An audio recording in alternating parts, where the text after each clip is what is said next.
Hi, friends. Father Scott again. As we are going through the season of Lent, we're focusing on growing in holiness. And a big part of our observance of Lent is looking into our devotional practices and our personal relationship with God.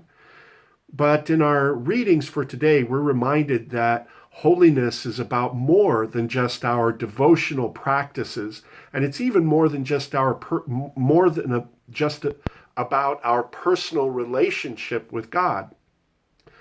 Holiness, if we want to look at the full picture of what holiness is, isn't just about me and God, but it's about myself and my relationship with other people around me.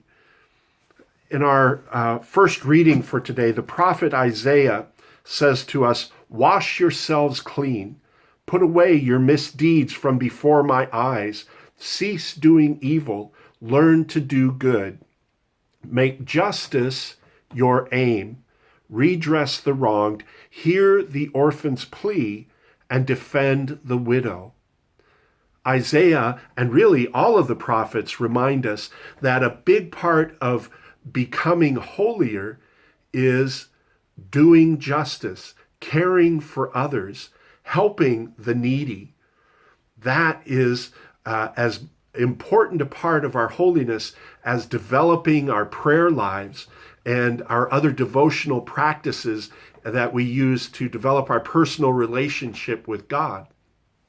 Remembering that holiness is not just about us and God, but about how we interact in the name of God with our brothers and sisters in the world. You know, Jesus talks about the greatest in our gospel reading for today.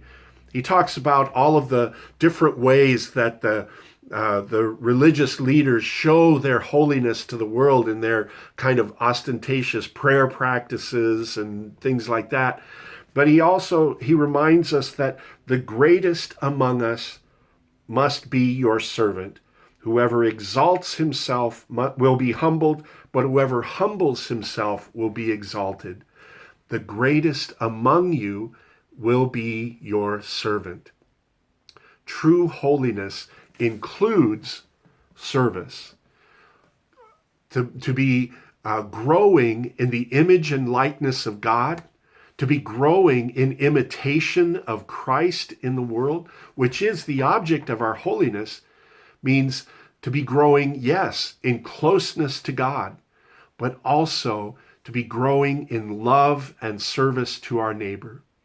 May God help us. And that's what actually this whole, a big part of this season of Lent is about. You remember the three traditional practices of Lent, the practices of prayer and fasting and almsgiving. Almsgiving reminds us of this important facet of service as a way to grow in holiness, a part of our lives that also needs to be developed if we want to be holy people. And so may God help us as we seek to grow in holiness, not just to seek to grow closer to Him, but to grow in imitation of our Lord by serving each other humbly in love as He loved us. God bless you, and I'll be talking to you again soon.